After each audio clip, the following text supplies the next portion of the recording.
तो आज की हम लोग जो टॉपिक ले रहे हैं स्ट्रेस, यानी जो हमारी तनाव होती है लाइफ में, ये तनाव का मेन कारण है कि हम जो अभी बात की आत्मनम रथिनम विधि शरीरम रथमे ऋतु बुद्धिम तो सार्थी विधि मन प्रग्रमे च, यानी आपका जो बॉडी है वो 10 इंद्रियों से नहीं संचालित होकर के आपकी चैतन्य बुद्धि से संचालित होनी चाहिए। चैतन्य बुद्धि क्या है? चैतन्य बुद्धि आपकी ईश्वर के साथ, मैंने जो बोला चैतन्य मतलब यहाँ पर भगवान आपको कंट्रोल करे, अगर भगवान आपको संचालित करे तो आप समझ लीजिए कि आप ठीक कर रहे हैं। ठीक है, अब देखिए भगवान का स्थान यहाँ पर है, सब हम जानते हैं कि भगवान यहाँ पर बैठे है ना। भगवान हमारे जो सहस्रार चक्र में यहाँ मिलन होता है।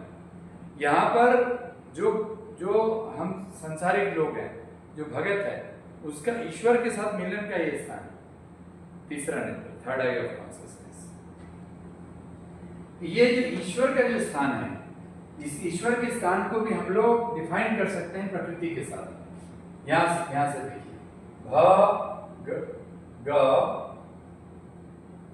व आकार आ न। ठीक है, देखिए व से क्या है प्रकृति में? व से भूमि, बहुत अच्छा। व से भूमि, व से भूमि, ग से गगन,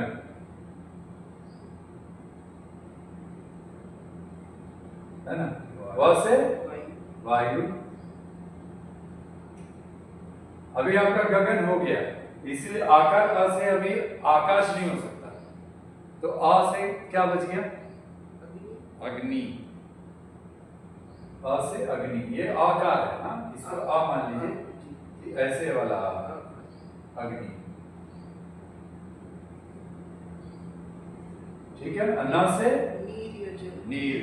वेरी गुड, जानते हैं कि रियली ए टीचर है ना। ठीक है, तो नीर यानी जल। ओके, तो ये जो जल है, नीर, ये सॉरी जल है, ये पंचमहाभूत है।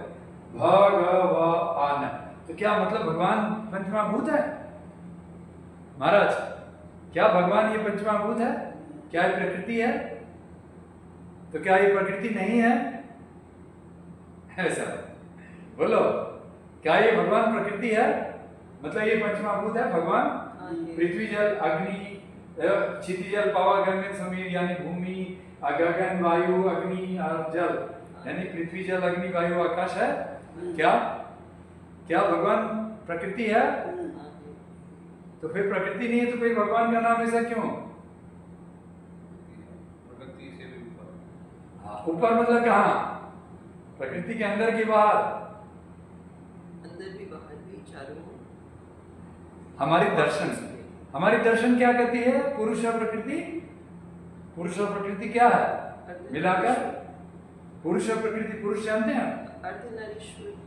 नारीश्वर में आप थोड़ा सा पकड़ रहे हैं बात को, यानी हमारी पुरुष और प्रकृति, यानी पुरुष यानी आत्मा, पुरुष यानी परम पुरुष परमात्मा। जो हमने वृंदावन का कहानी बताया था कि वृंदावन में मीराबाई जब गई तो बोली कि मुझे रूप गोस्वामी का दर्शन करना है। तो उन्होंने कहा रूप गोस्वामी कि मैं बाल ब्रह्मचारियों में स्त्रियों का दर्शन नहीं करता। तो बोले कि वृंदावन में कृष्ण कन्हैया के बाद दूसरा पुरुष कब आए? और इस पर गीत है उनका, पुरुष तो एकमात्र परम पुरुष परमात्मा है, जो कृष्ण है वो शिव है, वो विष्णु है, वो राम है, वो हरि है ना। तो वही एकमात्र पुरुष है, हम सब तो स्त्री, हम सब प्रकृति। ये पूरी जो पंचमहाभूत प्रकृति, इसकी आत्मा जो है वही ईश्वर है। तो ये जो पंचमहाभूत के साथ जो आत्मा जुड़ी है या मिल जाता है, जब ये ऐसे पृथ्वी या जल या अग्नि या वायु या आकाश अकेले कुछ नहीं कर सकते। जैसे चना का मैं हमेशा उदाहरण देता हूँ कि चना अगर आपको अंकुरित करना है तो आपको उसको पानी में भिगाने के बाद पानी में छोड़ देंगे, यानी जल तत्व तो ज्यादा हो जाएगा, नीर ज्यादा हो जाएगा, जल ज्यादा हो जाएगा, तो अंकुर नहीं निकलेगा। उसी प्रकार उसमें अगर उसमें वायु नहीं मिला, ठीक है ना, वायु नहीं मिला तो भी नहीं तो अगर उसको आप डिब्बा में बंद कर दीजिएगा, वायु नहीं मिला, आकाश तत्व नहीं मिला तो नहीं होगा, ठीक है। उसमें अग्नि नहीं मिला, धूप नहीं आ रहा, उसकी थोड़ी ताप चाहिए, वह नहीं मिला तो भी अंकुर नहीं निकले। मतलब first life of the universe in the form of sprouts, है ना, that also will not come unless you have the balanced of 5 elements. consciousness power। यह पांचों तत्व सही शक्ति में मिले होने चाहिए। अब क्या अग्नि जो आ रही है उसके अंदर में अगर ऊर्जा नहीं रहेगी तो क्या उस चना को अंकुरित करने में वह सक्षम होगा? उसी प्रकार जल में अगर ऊर्जा नहीं रहेगी तो क्या सक्षम होगा? इसका मतलब है कि पंच महाभूत में जो ऊर्जा है हर तत्व, उस ऊर्जा को हम प्राण कहते हैं, समझिए, उस ऊर्जा को हम प्राण कहते हैं। और वह प्राण, पांचों प्राण जब मिल जाता है तो वह पांचों प्राण आत्मिक शक्ति हो जाती है, कॉन्शियसनेस हो जाता है। पंच प्राण जब मिल जाता है, प्राणः, वह पांच प्राणः, वह कॉन्शियसनेस, चेतना कहते हैं। यही आइंस्टाइन को समझने में उसको आर्यभट्ट का सहारा था। शून्य से प्रकृति कैसे पैदा हुई, या शून्य है परमात्मा, या शून्य ही शिव है, तो शिव से शक्ति कैसे निकला? पुरुष ही शिव है, कृष्ण है, तो पुरुष से प्रकृति कैसे है? समझ गए? तो इसीलिए शिव और शक्ति, शिव शक्ति आत्मा ब्रह्मा, भगवान जो है वह शिव और शक्ति दोनों का मिलन है। शिव और शक्ति, पुरुष और प्रकृति दोनों का मिलन ही भगवान है। तो पुरुष प्रकृति, यहाँ पुरुष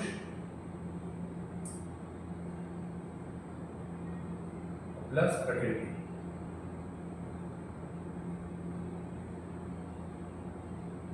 ये प्रकृति है,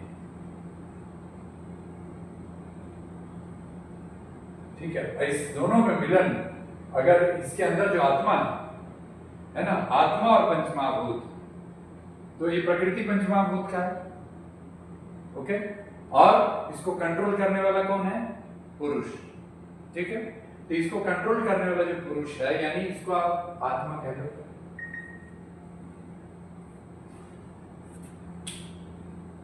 इसको आप अगर आत्मा कहते हैं,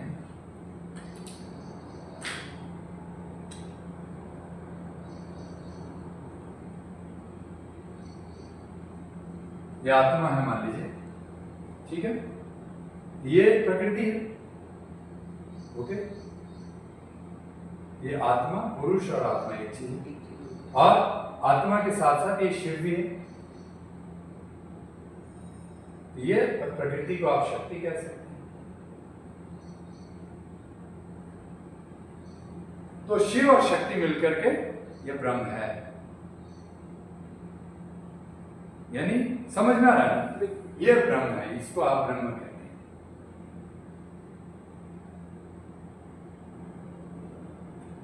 यही हमारा पूरा अद्वैत वेदांत का दर्शन है, जो पूरा भगवत गीता, वेद, उपनिषद का आधार है कि पुरुष और प्रकृति, आत्मा और प्रकृति, पंचमहाभूत प्रकृति, आत्मा और परमात्मा एक ही चीज है, और शिव और शक्ति कुछ भी नाम दे। तो आपकी जो चेतना है, जो ब्रह्म शक्ति है, उसके साथ मिलन, यह ब्रह्म है, ठीक है। अब ये जो ब्रह्म है, इसी की हम साधना, यहाँ मेडिटेशन में हम बोलते हैं कि आप हर सांस में ब्रह्म का नाम लीजिए। जब आप, जैसे आप बोलते हैं ना वशिष्ठ प्राणायाम, कि आप सांस लेते समय आप अनंत ब्रह्म की ऊर्जा को अपने अंदर फील कीजिए, ठीक है। अब उसमें है कि ये उधर में इसको ले जाना साथ में जरूरी है, कि उधर आपका बाहर आ रहा है, ठीक है। लेकिन आप विश्व ब्रह्मांड की शक्ति को आप ग्रहण कर रहे हैं हर श्वास में। यह फीलिंग पॉजिटिविटी, कि आप अनंत ब्रह्म की शक्ति को हर श्वास में फील करें। तो श्वास प्रश्वास आप उस चेतना से, उस ब्रह्म शक्ति से आप जुड़े होते हैं, ओके। तब यह जब समझदारी हो गई तो आपका जो ये जो एड्रिनल ग्लैंड का जो स्थान है, अब हम चूंकि स्ट्रेस हम बात करेंगे, ये है आपका एड्रिनल ग्लैंड, यहाँ पर ये जो आपका किडनी है ना, किडनी के ऊपर में छोटे छोटे मोटे हाँ छोटा सा ग्लैंड होता है एड्रिनल, ठीक है, ये किडनी है।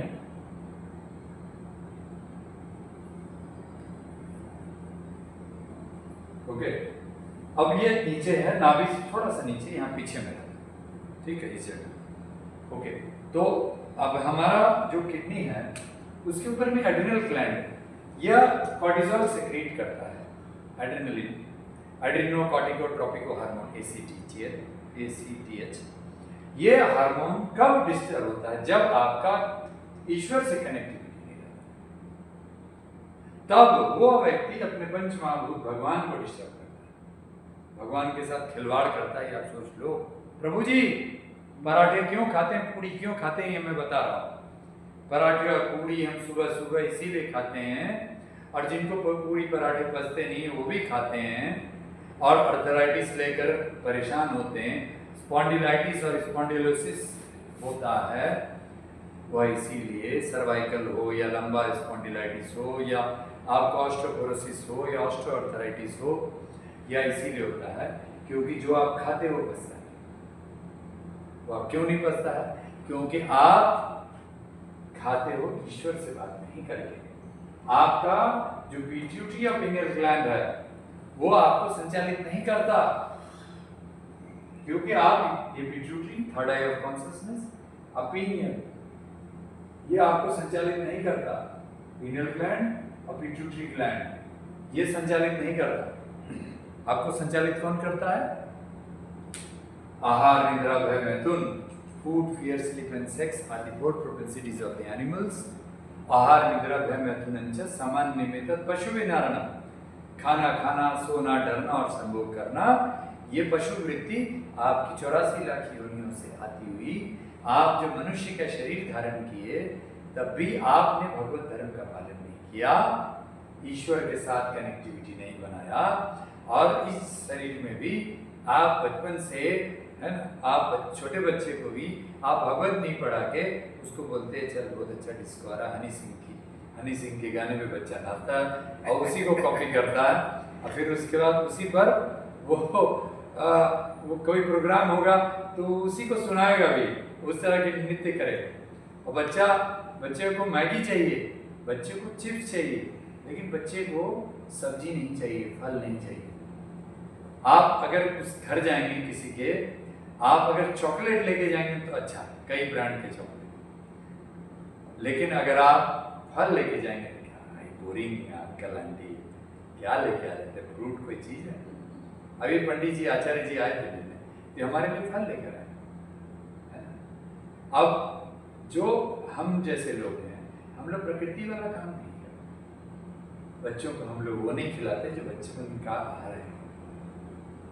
Fruits and roots and milk is only the diet of children below 5 years. लेकिन छोटे बच्चे खाते हैं चिप्स, चॉकलेट्स, चाउमीन, मैगी, है ना, ये खाते हैं, यही खाते हैं, है ना, हमारे बच्चे भी खाएं।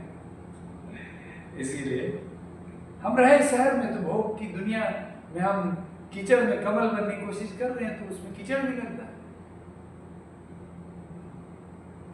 अब ये जो है दुखद बात है, इसीलिए जब बड़े होते हैं तो हम उसी स्थिति से बड़े होते हैं जहाँ पर पूरी दुनिया भोग की दुनिया है, जहाँ आहार, निद्रा, भय, मैथुन के लिए जी है। आहार, निद्रा, भय और मैथुन, ये हमारी पूरी भोग है। आहार, निद्रा,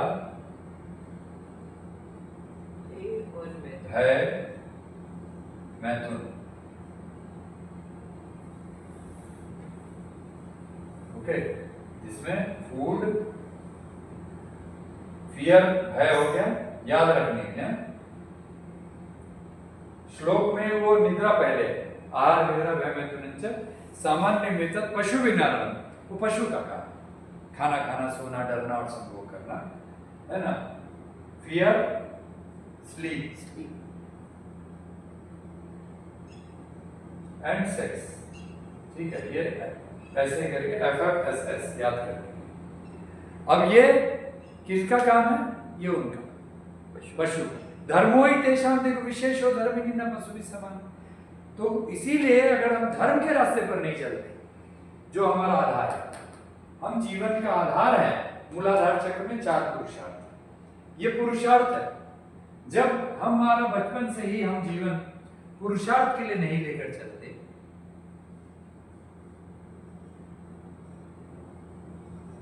ये पुरुषार्थ का जीवन हमारा अगर जीवन नहीं होता तो हमारा जीवन का भी कोई मतलब नहीं। जो धर्म अर्थ का मोक्ष है हमारा 4 पुरुषार्थ। अब ये 4 पुरुषार्थ तो बिना ईश्वर की कनेक्टिविटी के होगा ना। जहां पर भगवान है, जो ये पूरा प्रकृति का कंट्रोलर है, ये जहां पर ये ब्रह्म है, ये शिव है, ये जो पूरा स्थान है, यहाँ से हम कनेक्ट नहीं होंगे अगर। इसीलिए आगम निगम में माँ पार्वती पूछती हैं भगवान शिव से कि मनुष्य को ईश्वर प्राप्त करने का मिनिमम क्वालिफिकेशन क्या है? तो क्या आप ब्राह्मण बन जाएंगे, वेद पढ़ लीजिएगा तब आप ईश्वर प्राप्त करेंगे? क्या आप किसी चमार के घर में पैदा होंगे तो ईश्वर नहीं प्राप्त कर सकते? तो भगवान शिव ने कहा, कुमारा चेत प्राज्ञो धर्मान्य दुर्लभ मनुष्य जन्म तदम, यानी कुमार यानी 5 वर्ष की उम्र में बच्चा ब्रह्म ज्ञान को की दीक्षा मिल जाए उसको, कुमार, और उसको ब्रह्म की साधना करना है, यानी उसको एक परिषद के साथ आप मॉडर्न एजुकेशन दीजिए, कोई दिक्कत नहीं। आप उसको कॉर्पोरेट की दुनिया के साथ उसको जोड़कर पढ़ाते रहिए, लेकिन जो ओरिजिनल नॉलेज है इस सृष्टि का, उसको अगर नॉलेज नहीं होगा तो ना तो चना अंकुरित करने का साइंस समझ पाएगा, ना ही आपके बॉडी के एड्रेनलिन के फ्लो के इफेक्ट को समझ पाएगा, ना पीनियल पिट्यूटरी की हाइपोथैलेमस और थाइमस की पावर, थायराइड और थाइमस की पावर समझ पाएगा। वो कभी एंडोक्रिनोलॉजी नहीं समझेगा, चाहे वो कितना भी बायोलॉजी पढ़ ले। ठीक है, इसीलिए उसको अगर समझना है तो ईश्वर को समझना होगा, ईश्वर के साथ कनेक्टिविटी। अब आइए कि भाई आपको मैं क्यों ज्ञान दे रहा हूँ? आप जैसे लोगों, आप लोगों तो जीवन जी लिए। अब जीवन जीने के बाद हम लोग अब आपको एड्रिनल को ठीक करना है ना। तो एड्रिनल को ठीक करने के लिए आपका जो अभी जो काम है, वह काम तो हमारा एक ही काम है ना, कि हम स्वस्थ हो जाए। अब ये प्रवचन से हमको क्या फायदा हो, समझ रहे? तो उसका फायदा ये है कि आपका अभी सिर्फ आपकी ये शरीर की यात्रा है। गीता के अनुसार तो वाशंसी जीर्णानि यथा व्यय नवानि गृह्णाति नरो परानि यथा व्यय शरीरानि जीर्णान्यति नवानि देहि। आपका शरीर तो कपड़े की तरह आपकी आत्मा बदल लेगा,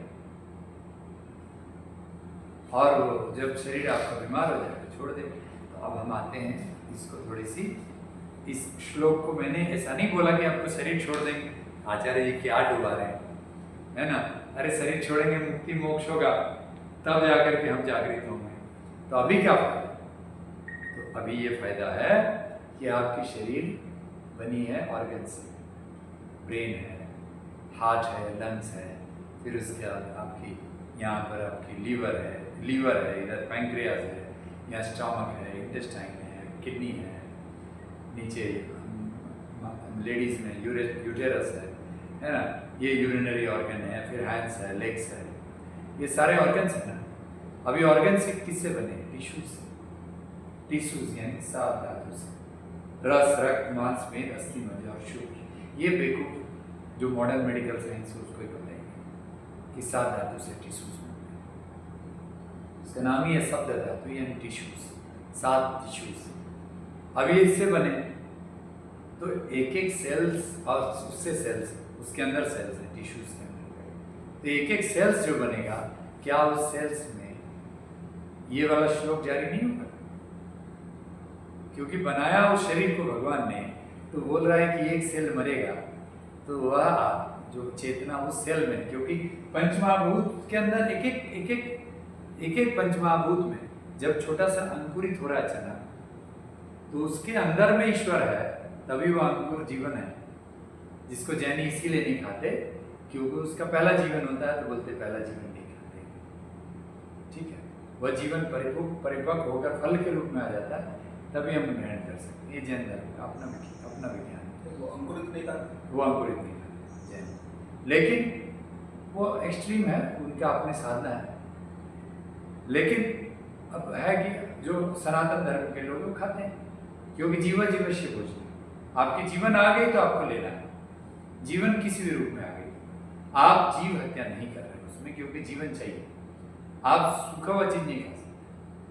आप मरा हुआ जो आपका सूख गया पौधा जिसमें जीवन खत्म हो गई, आप सब्जी लाए सूख गया, तो उसमें जीवन नहीं है, वो आप नहीं खा सकते।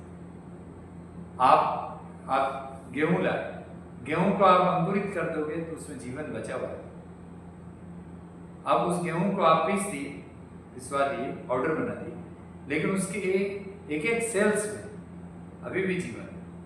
That is what I am trying to tell about आत्मा, the consciousness at the cellular level. We have to understand this कि आपकी आत्मा एक सेल मरा तो दूसरे सेल में वो चेतना ट्रांसफर हो जाता है उसी समय। कब?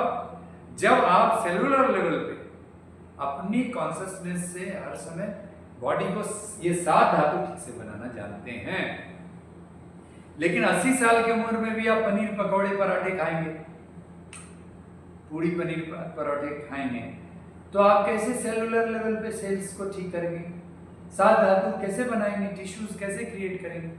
तो वो तो ठीक से बनेगा नहीं। और आप टेंशन भी लेंगे, टेंशन भी लेते हैं ना 70-75 साल में कि पोता पोती की भी शादी करनी है, वो कैसे कहाँ रह रहा, घर में जिसका जमीन जायदाद का प्रॉब्लम वो उसके टेंशन में रहते हैं। तो इसीलिए ये सारा जो टेंशन है, चलो रुके वहां पर, ठीक है, तो ये सारा टेंशन आपकी कुर्सी पे टिका। हाँ ठीक है, कोई दिक्कत नहीं। तो उसको पुश करें।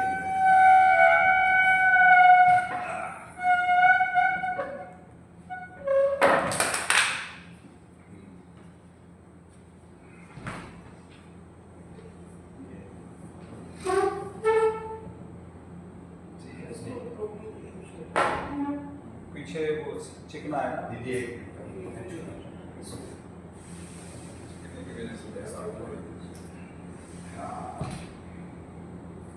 हो गया,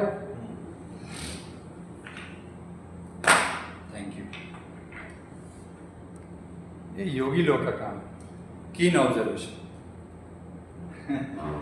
ठीक है, तो अब आप सोचिए कि हम बात यहाँ पर भगवत गीता की श्लोक का किए कि एक सेल्स आपका मर रहा है, तो जो मर रहा है मरने दो।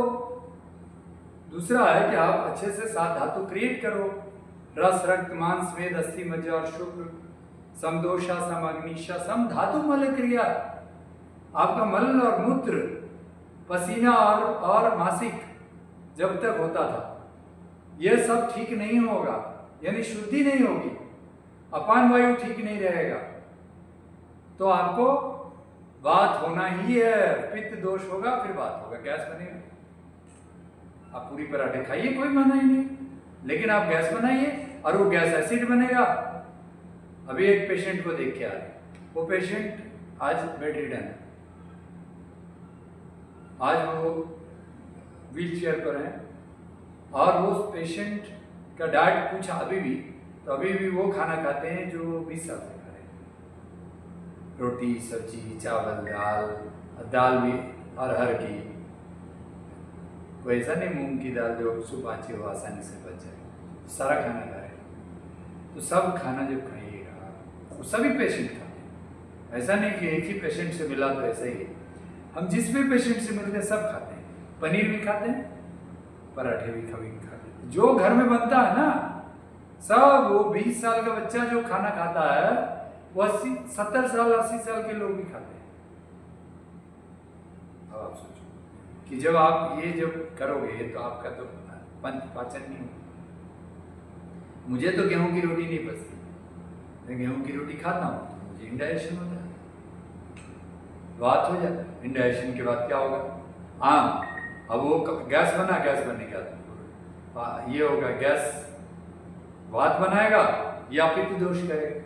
पित्त दोष करेगा तो आपकी एड्रेनलिन के साथ संचालित होकर आपकी या तो डायबिटीज करेगा या बीपी बढ़ाएगा, गैस बने ब्लड वेसल्स में जाएगा, या वो एसिड आपके ब्लड वेसल्स में जाएगा रक्त नलियों में, तो वहाँ जाके डिपॉजिट करेगा तो बीपी होगा।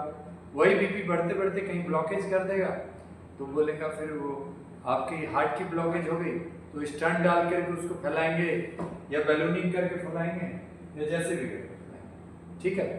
तो ये सब होगा। ओके, अल्टीमेटली आपका पूरा जो साधना है, जो आपके जीवन है, वह पूरी जीवन आपकी इसी व्यवस्था में खान पान की गड़बड़ी में डिस्टर्ब। वात पित्त और कफ। कफ का क्या है कि आपके थोड़ा सा आपके लिए ये जरूरी है कि आपको पता है क्या वात मतलब वायु और आकाश होता है। वात जो होता है हमारी, वात मतलब वायु और आकाश की गड़बड़ी। हमारे 5 तत्व हैं ना, पृथ्वी जल अग्नि वायु और आकाश, जिसकी हम चर्चा कर ली। ये पृथ्वी जल अग्नि वायु आकाश में वायु हमारा यहाँ पर है और आकाश यहाँ, इन दोनों के मिलन से वात होता है। लेकिन वो वात का स्थान नहीं, वात का स्थान नीचे। पित्त हमारी जल और अग्नि के मिलन से होता है। अग्नि का स्थान ये नाभि है और जल का स्थान हमारा यूरिनरी पॉइंट, जहाँ पर हम जल मूत्र त्याग वगैरह करते हैं। तो और उसके नीचे हमारा जल और पृथ्वी जो सबसे नीचे है, उसका स्थान कफ है। लेकिन ये कफ का स्थान नहीं, कफ का स्थान यहाँ हृदय। तो कफ की विकृति कब होती है? जब आपकी बॉडी में कुछ डिफॉर्मेशन होता है, जैसे आप बहुत आराम लेजी हो रहे हैं, आपका शरीर मोटा हो रहा है, सोने का बहुत ये हो रहा है, तो ये कफ प्रकृति है, जिसमें आपका श्वास की फंक्शनिंग में डिस्टर्ब होगी। आपका बॉडी में मोटापा के साथ हो सकता है, जैसे स्लीपिंग में प्रॉब्लम, स्नोरिंग की प्रॉब्लम। ऐसा नहीं कि स्नोरिंग की प्रॉब्लम पतले लोगों को नहीं होता, लेकिन मोटे लोगों को जल्दी हो जाता कि वो खराटे लेते हैं, ठीक है ना, क्योंकि यहाँ पर वो जमा हो जाता है फैट। आपकी ये जो ट्रैकिया है और इसकी जो विंड पाइप है, वहाँ पर फैट जमा हो जाता है, तो वो जो सांस के लिए जितना गैप चाहिए वो भी नहीं रहता है, वो प्रेशर पड़ता है।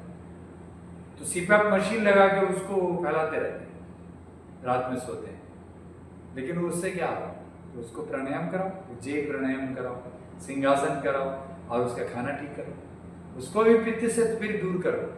वहाँ भी उसके मन को, भैया वो तो चिकन मटन वाली भी लोग होते हैं, वो भी खाते हैं और पीते भी है ना, जो मोटे हो जाते हैं उतना। तो फिर उसके बाद जब तक उनका कोलेस्ट्रॉल इस लेवल पे नहीं पहुंच जाता है, पीने से कुछ डाइजेशन ठीक रहता है कैसा? पीने से डाइजेशन सही रहता है? नहीं, ज़्यादा पिएंगे तब है ना। थोड़ा पीने वाले तो डाइजेस्ट कर लेते हैं, और डॉक्टर के हिसाब से, वो मॉडर्न मेडिकल साइंस के हिसाब से ये प्रूव करने की कोशिश करते हैं कि थोड़ा पीने से पाचन ठीक रहता है, मतलब थोड़ा अल्कोहल आपको पचाने में हेल्प करता है। ये वो प्रूव करती है, क्योंकि थोड़े वो अल्कलाइन क्रिएट करता है इसीलिए। लेकिन आप ये बात समझिए कि आप क्या कोई तामसिक चीज लेकर के सात्विकता को ग्रहण कर सकते हैं क्या? तो है तो तामसिक ना। हम कहते हैं थोड़ा सा आपके भोजन में इतना सा एक प्याज आ जाए, और अगर आप सात्विक हैं, प्याज लहसुन नहीं खाते हैं, तो आपके लिए तो वो थोड़ा सा प्याज भी तामसिक हो गया ना। हमारे पास एक बहुत अच्छा पराठा है, पनीर पराठा। तो जैसे वो उसको खोल के ऐसे एक हाथ तोड़ा तो उसमें प्याज दिख गया, तो हमने बोला ये खाना सही नहीं है हमारे लिए। तो ये आप समझिए कि जो तामसिक है वो तामसिक है, वो जो जाएगा आपके शरीर के लिए हो सकता है अच्छा, लेकिन आप मन और चेतना के द्वारा संचालित होते हैं। आपका जीवन शरीर का रोल सिर्फ 5-10%। ओम भू, ओम भुवः, ओम स्वहा, ओम महा, ओम जनः, ओम तपः, ओम सर्वे, है ना। भू भुवः स्वः महा जनः तपः और सर्वे, ये 7 लोग, 7 लोकस, है ना। तो भू भुवः स्वः ये यहाँ पे, फिर महाजन तप, तप छूट गया, तप और सत्य, ये 7 लोग। सप्त लोकात्मकम ब्रह्म माना, ये 7 लोग हमारी बॉडी में, ये 7 चक्रास से कनेक्टेड है। और वो 7 चक्रास एक्चुअली अल्टीमेटली ब्रह्मरत्न में 9 चक्र। प्रथमम शैलपुत्री थी, द्वितीयम ब्रह्मचारिणी, तृतीयम चंद्रघंटेति, कुष्मांडेति चतुर्थकम ज्ञान, तृतीयम चंद्रघंटेति, कुष्मांडेति चतुर्थकम, पंचकम स्कंदमादेति, कात्यायनेति षष्ठकम, third eye of consciousness Katyayani, सप्तम कालरात्रिति, महागौरेति चाष्टम, नवम सिद्धिदात्रिति, नवदुर्गा अपरिकेतिता। ये 9 चक्रास जो है आदि शंकराचार्य स्थान है।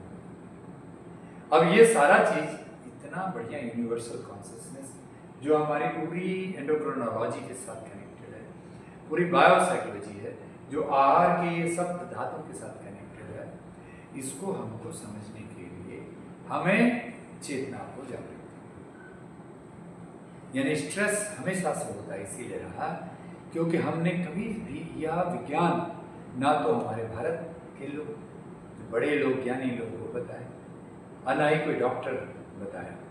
तो अल्टीमेटली हमें यह होता है। जिस दिन आपके इस ज्ञान हो जाएगा तो उस दिन से आप क्या करोगे? आप मेडिटेशन करोगे, आप प्राणायाम करोगे, आप आयुर्वेद का आहार लोगे, आयुर्वेदिक आहार जो महर्षि वाग्भट 2000 साल पहले अष्टांग हृदय में बताकर चले गए। आज राजीव दीक्षित जी उसको पढ़ा रहे थे, वाग्भट की बात। और फिर हमारे जो आचार्य आयुर्वेदिक आहार में जैसे हमें बॉडी थोड़ी सही रखनी है, मसल्स वसल्स सही रखने, तो क्या खाएं? आप जो भी चीज प्रोटीन और फैट जो पचा सकते हैं वो खाइए। अब आपकी मान लीजिए पित्त दोष हो चुकी है, तो आप बोलेंगे कि हम राजमा, छोले और पनीर खाना चाहते हैं और काजू बादाम खाना चाहते हैं, तो आप उसको पचा नहीं पाएंगे, दिक्कत है। लेकिन अगर आप पचा लेंगे तो आप ताकत रहेंगे। ताकत कोई काजू बादाम और पनीर और इससे नहीं आती, बहुत प्रोटीन खाने से ताकत आती है, प्रोटीन को पचाने से, चाहे वो मूंग दाल भी क्यों ना हो, छिलके वाली मूंग दाल या मूंग दाल का स्प्राउट स्टीम करके जो आपको मिलता है, इतना भी आप पचा लिए ना तो बहुत है, इससे भी आपको डाइजेस्ट हो जाएगा। आप फल खाइए, आप विटामिन सी, आपकी जो मल्टीविटामिन है वो पूरा इसमें है। आपको आयरन की दिक्कत होती है, आपकी हेमोग्लोबिन ठीक रहनी चाहिए ताकत के लिए, तो आपकी ताकत में पूरी फल है। ड्राई फ्रूट्स बहुत मात्रा में नहीं खाइए, जितना आप डाइजेस्ट कर सकते हैं तो उसके लिए उतनी एक्सरसाइज कर लीजिए तो उतना डाइजेस्ट हो जाएगा। अब आपको अर्थराइटिस हो गया, आपका अग्नि दोष है, आपको ये डाइजेशन ठीक नहीं हो रहा, फिर भी आप बादाम जो है 8-8 बादाम खा रहे हैं और कह रहे हैं कि मैं तो भिगा के खाता हूँ, तो भिगाने से उसकी प्रोटीन खत्म हो गई क्या, उसकी फैट खत्म हो गई, उसकी तासीर ठंडी हो गई, यानी पचाना थोड़ा आसान हो गया। लेकिन आपको उसको पचाने के लिए उतनी एक्सरसाइज तो चाहिए। तो अल्टीमेटली जो आपका प्रश्न है, यह सब तब सॉल्व होगा जब आप तनाव में नहीं रहेंगे, आप टेंशन फ्री रहेंगे, मुक्त रहेंगे। आप जब तक कि सर्व चिंता परित्याग और निश्चिंत योग चले, आप परमात्मा के साथ योग में नहीं रहेंगे। संयोग अयोग उक्तः जीवात्मा परमात्मा। आपका जब तक मन ईश्वर के साथ एकाकार नहीं रहेगा, आप जब तक कि ईशोपनिषद की बात कि ईशावास्यमिदं सर्वम यत् किंचन जगत्यम जगत तेन तत्तेन मुंजिता मागृता कर्षे शुद्धिना। आप जो कुछ भी भोग कर रहे हो त्याग के साथ कर रहे हैं कि तेरा तुझ पर अर्पण क्या लगेगा। आप जब भी आहार ग्रहण करते हैं तो आप भोजन को आप अर्पण करके करिए, आपका वो भोजन प्रसाद है, बोलते हैं भोग लगा के करें, तो आप भोग लगा के, ईश्वर आपके अंदर ही बैठा है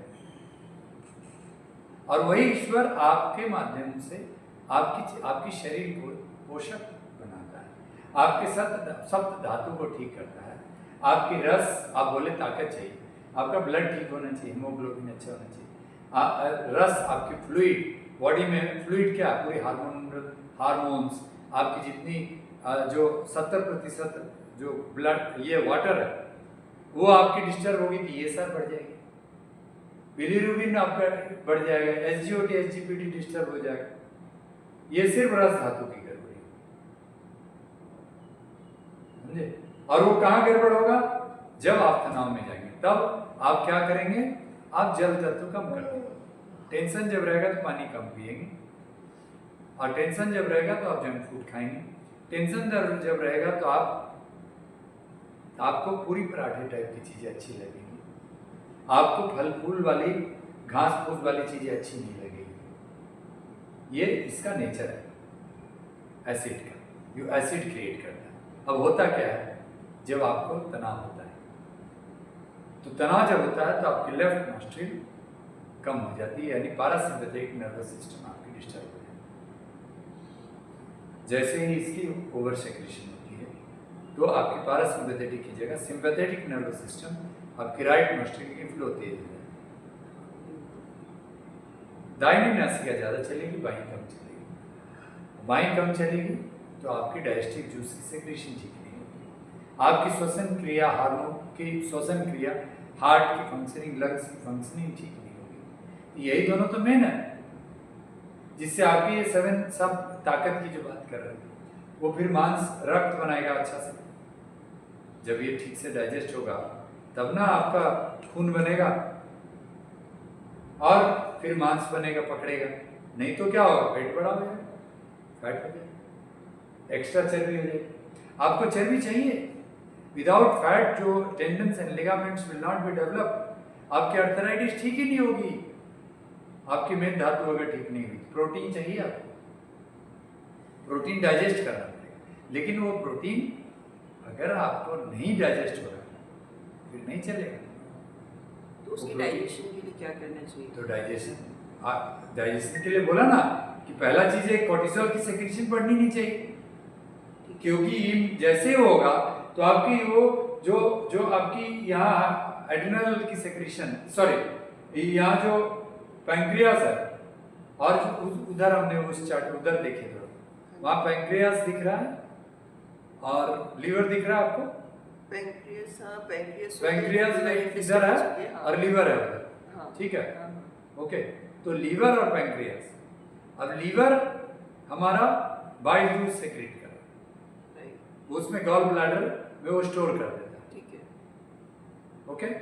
और ये करता है पैंक्रियास, पैंक्रियाटिक जूस सेक्रेट करता है। अब ये कब डिस्टर्ब होगा? जब आप तनाव लगे तो वो सेक्रेट ही नहीं करेगा प्रॉपर्ली। तो पहला चीज तो है कि आपको तनाव नहीं लेना, नहीं लेना, नहीं लेना। और तनाव कैसे छोड़ोगे? कैसे नहीं लेना?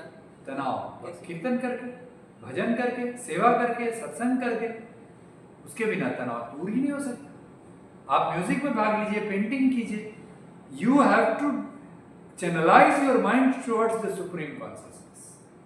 उसकी जो कला वाली दुनिया है, जो भक्ति वाली दुनिया, उसी में मन को ले जाना पड़ेगा। आप संगीत में रुचि लीजिए। क्यों मैं बोला कि यहाँ पर भजन होना चाहिए रोज?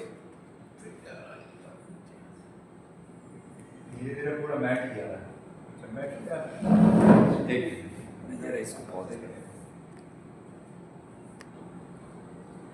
तो लेट अस कंक्लूड, है ना, कि हम यही बताना चाह रहे थे कि आपका हमारा जो तनाव है वह दूर नहीं होगा जब तक कि हम मन को ईश्वर में नहीं लगाएंगे।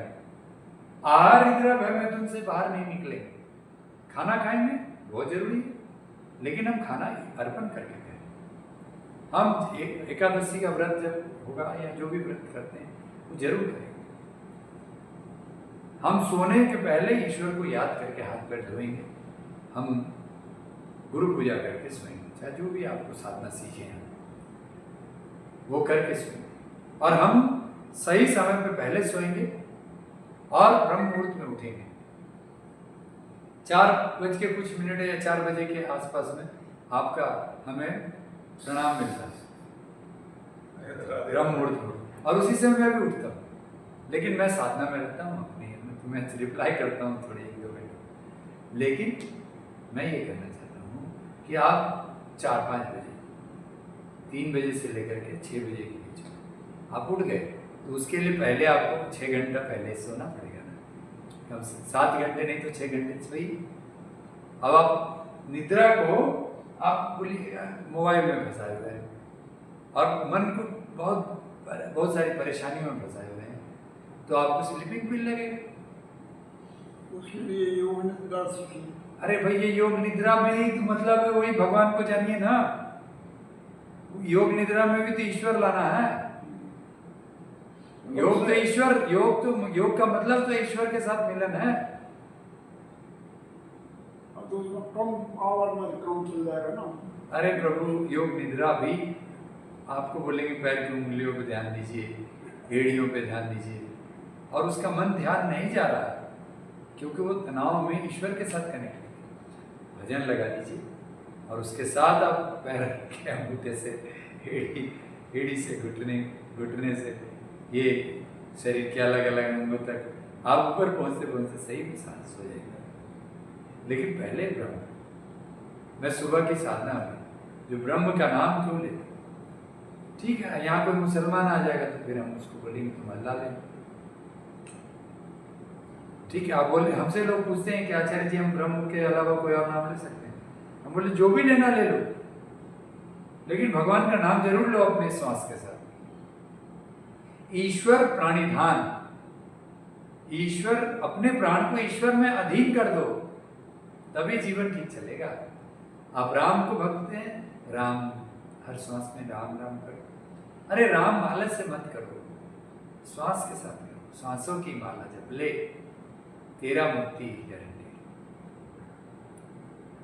ये है हमारा सारा कि आपको दो चीजें करनी। पहला कि आप सांसों की माला बना लो, चाहे राम के नाम से, चाहे कृष्ण के नाम से, चाहे शिव के नाम से, एक ही शब्द, या ब्रह्म में सभी सब है, सारी शक्तियां हैं। आपको जो आदि शक्ति जय माता पर किसी को बुलाना, और नहीं तो आप ये ब्रह्म ही है। शिव कृष्ण राम वो सब में समाये हैं। वो आए हैं धरती पर, और धरती पर आके उन्होंने प्रकृति के साथ जिया है। सबकी कहानी आपको पता ही है ना। इसीलिए हम लोगों को माँ प्रकृति के साथ अपनी आत्मा को जागृत करने की जो साधना है वो साधना करनी है। और दूसरा हम लोगों को कीर्तन करना है। सबसे ऊंची साधना हुई त्रिनादपि सुनिचिन तररूपी सहिष्णुता आमानी न मान्य कीर्तने सदा हरि। हरे हरे, हरे कृष्ण कृष्ण कृष्ण हरे। जय श्री राम, हरे कृष्ण, राधे श्याम। धन्यवाद। प्रभु जी एक भजन सुनाइए। मैं तो 2 लाइन सुना सकता हूँ आपको। हाँ, भजन हमारी मैडम अच्छा सुनाती है। आप भी गाते हैं दीदी? नहीं, ऐसा नहीं है। सुनाइए। हाँ, शर्मा जी को सुनाते हैं। शर्मा जी संस्कृत सुनाएंगे, श्लोक सुनाएंगे। तैयार रहिए शर्मा जी। ओ प्यारे मन कर ले भजन, मौका मिला है तो कर ले जतन, बाद में प्यारे तू पछताएगा जब पिंजरे से पंछी निकल जाएगा, जब पिंजरे से पंछी निकल जाएगा। राम नाम का सुमिरन कर ले, राम नाम को घट में भर ले, राम जी का नाम प्यारे काम तेरे आएगा, जीवन मरण से तू मुक्ति पा जाएगा, बाद में प्यारे तू पछताएगा जब पिंजरे से पंछी निकल जाएगा। ओ प्यारे मन कर ले भजन, मौका मिला है तो कर ले जतन, बाद में प्यारे तू पछताएगा जब पिंजरे से पंछी निकल जाएगा। राधे श्याम, हरे कृष्ण। बहुत हरे कृष्ण हरे कृष्ण। आप प्रभु एक संस्कृत श्लोक। तो आज हम लोगों ने हमारी सुनीता दीदी के प्रेरणा से आज हम लोगों ने आपकी तनाव की मुक्ति का एक छोटा सा हमने सोपान शुरू किया। बस इतना ही आपके इतना ही मतलब चाहिए। देखिए उन्होंने बोला कि बस आपको कुछ नहीं करना, उसके नाम लेते रहिए, भजन गाते रहिए, जो भी है गाइए जरूर। अगला बार आपको एक भजन तैयार करके लाना, मोबाइल में देख के गाइए जैसे भी है, ठीक है। शाम को प्रभु जमाइए, कोशिश कीजिए 3-4 लोग भी आ जाए तो थोड़ा 5-10 मिनट ही भजन गाइए, और फिर हम लोग टाइम चेंज करा रहे हैं, तो ये जो टाइम है ना अभी सब घूम रहे हैं, ये टाइम तक आ जाएंगे सब, और कुछ भजन चल जाएंगे आधा घंटे 15-20 मिनट। अरे लेक्चर जिनको चाहिए होगा लेक्चर सुन लेंगे, लेक्चर की किसको जरूरत है? अगर भजन से मस्ती आ गया, मस्ती से मस्त हुए तो स्वस्थ हुए, तो मस्ती चाहिए। अभी हमको ज्ञान देने की क्या चाहिए? नॉलेज दे रहे हो आप, हम तो ज्ञान दे रहे हैं, लेकिन ज्ञान जिसको लेना है ले ले। आपके साथ ही है वो नहीं, आपका से संपर्क नहीं ले पा रहे, नहीं ज्ञान ले, कोई बात नहीं। और मैं वो देखता हूँ, मैं सुबह 6 बजे 2 आते हैं, फिर आ जाते हैं ना, मैं तो बोलता हूँ कि भैया यहाँ खाने आए हो या हेल्थ अच्छी करते हैं, यहाँ पे आप 6 बजे आ जाओ, लॉन्ग पार्क में अपने योगा क्लास में 6 बजे आना है। तो वो लड़कियाँ प्रिया को मैंने उसकी क्लास ली थी, मैंने कहा मोबाइल लगाओ, वो अलार्म लगाओ, और सुबह 5 बजे का 6 बजे तक यहाँ आना है। कह रही आऊँगी अंकल, आऊँगी। सही है, ठीक बोले। सही